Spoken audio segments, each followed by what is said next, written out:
everybody. Today we're going to talk about using a rebozo for pain relief. I've got one right here. This is not the best one because it's very short for the purposes that you use a rebozo for.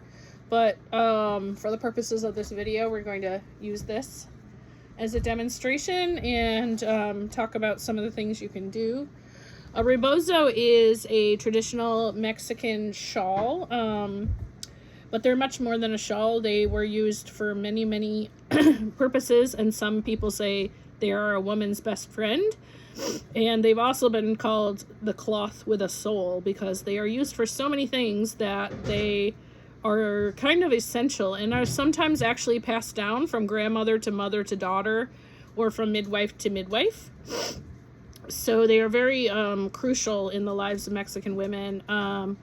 They use them, you know, as a shawl to wrap up in when they're cold, or to keep the sun off their heads, you can use them to tie your baby on for baby wearing.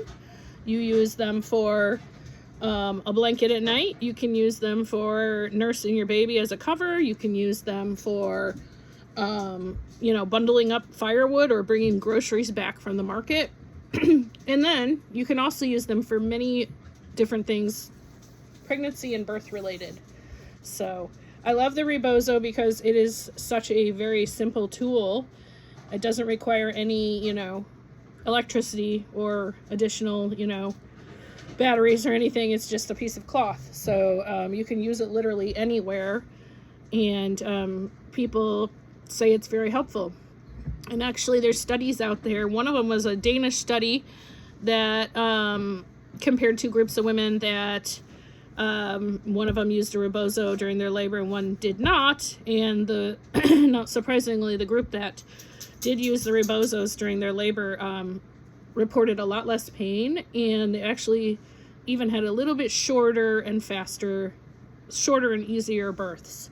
So that's very interesting to me that there's actually been research done that shows that this little piece of cloth works some wonders. And so I will show you now some of the things you can do to help with pain during a labor. If a baby is mal-positioned, we're going to pretend this water bottle is the mother. Say her belly is hanging down right here. She's on her hands and knees. Okay. You can wrap the rebozo around her and create a sling. And you can do something that's called shifting or sifting. And it's very gentle. You don't want to shake her violently. Obviously, she's got a baby in there and a placenta and everything. But you just do a little. And it doesn't have to be with her in her hands and knees. You can have her standing up and do the same thing. Just a little back and forth. Some people call this shaking the apple tree because it's like a very gentle movement. You don't want to rock too much. Or sifting. It's called many different things. But that's just one of the things you can do. It relieves pressure and tension. It can distract the mother from the pain she's having. It can help her get back into her rhythm of labor if she's kind of lost her rhythm. And it also can help the baby if the baby needs to move or rotate. Maybe the baby's a little bit wedged in the pelvis already, but needs to come back up and rotate a little. It can help just to increase the diameter of the pelvis by shaking things around a little bit. Getting the, those ligaments and everything moving so that, the pelvis can move where it needs to, so the baby can move down where it needs to. So that's one. I'm not going to get to every use today because obviously there's so many. You can use it in every way possible that you can think of. People use them, they hang them up and use them as a tool for squatting to hold on to. You can hang them from the ceiling. I mean, usually they're very long, so this is I don't know, half or an eighth of the length of an average rebozo. So this is just a sample size, I want to say. I want to get a really big one someday, but right now this is what I could afford at a conference I went to. So, and these are hand woven, by the way, and it supports traditional weavers too. So that's another great thing about buying rebozos, is you're supporting women's traditional work, giving money back to communities that probably need it. So yeah, you can use it as a hanging tool. You can use it, the dad can use it around his shoulders like this, and then the mommy can stand with him and they can rock. And then when she has a contraction, she can grab a hold like this and squat down, and he's using his shoulders to support her and all his strength. So it can be a squatting aid. It can be used as a double hip squeeze. Let me show you.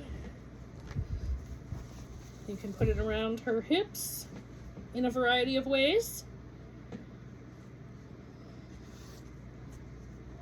And if I had a really long one, you would loop it around several times, making a nice kind of tight, and you can pull on it and give her a little bit of pressure. Yeah, this one's not a great demonstration because it is so short. But, you can pull on it, give her some pressure on her hips. You can do, the mom and dad can sit like knee to knee, and then wrap it around her, loop it around her hips, and the dad can pull on it when she's having contractions, and using his knees to kind of hold her and help her stay where she is, and also give her some pressure. You can't see what I'm doing with my hands here, but so there's a lot of things you can do. I mean, people use them on the forehead even, if somebody wants a little forehead pressure, if they're having pain in their head or they just want a distraction during labor. There's just lots of ways, and that's just talking about labor. There's a lot of things you can do during pregnancy as well that are very helpful to the mom with a rebozo. I can't get into all of, you'd need a whole class, really. It could be a weekend intensive just to learn all the different things you can do with a rebozo. But that's why I love them. I was very fortunate to be at a conference where I got to talk to an older Mexican midwife who then demonstrated some stuff on me with the rebozo, and she did this really cool thing. She wrapped me in 3 or 4 different rebozos at once, and she did this thing. So I was kind of blindfolded, I couldn't see anything, and I was all wrapped up, and she swished it. It was swishing around my ears, and then she went down my whole body like that, swishing, and it felt like I was back in my mother's womb. It was interesting. It was kind of incredible. And a lot of people say that that's what the sensation feels like, because you're being lifted and held and also moved, rocked the way a baby would be rocked. And the swishing sound is like the mother's heartbeat. So the cloth, even the fabric of the cloth, I feel like is specifically made in a very specific way to give that sound. And I went right back into my mother's womb, and I swear I had a very profound experience in there that was very healing for me. So I'm really fortunate that I encountered this woman and had that experience. And I don't feel like it's cultural appropriation, because that particular woman said it was okay for white women to use rebozos, and she was teaching us all about it and teaching us, selling them at the conference and everything. That's not where I bought this one, but I wish I'd had extra money to buy from that particular woman. She was pretty amazing. But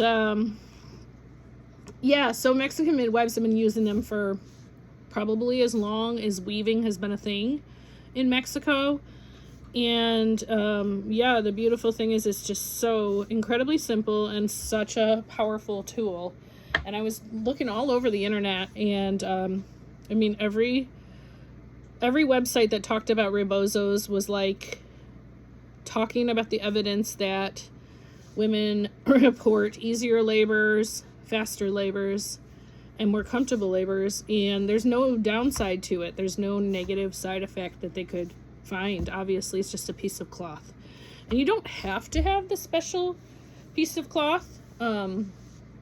I just like to, because I also kind of believe there is a spiritual element, and there maybe is something woven into the cloth. I'm a bit mystic in my belief systems, and I do believe the cloth is made with very specific intentions, and I think that, I don't know, it kind of adds something to it. But you don't have to. You can use a sheet, you can use anything you have, and Spinning Babies has like a whole part on their website about using the rebozo to help babies, you know, move and reposition and things of that nature. Apparently Gail Tully of Spinning Babies does no longer uses a rebozo, because she did feel like it is sort of a controversial subject. She felt like she couldn't, as a white woman, use them anymore. She felt like it belongs to the indigenous women. I feel differently. I feel like it's a gift that's been given across cultures. And it's just such a simple thing. And I am sure that other cultures probably use cloth in similar ways during births. We just don't have record of it because we are removed from our ancestors like that, you know?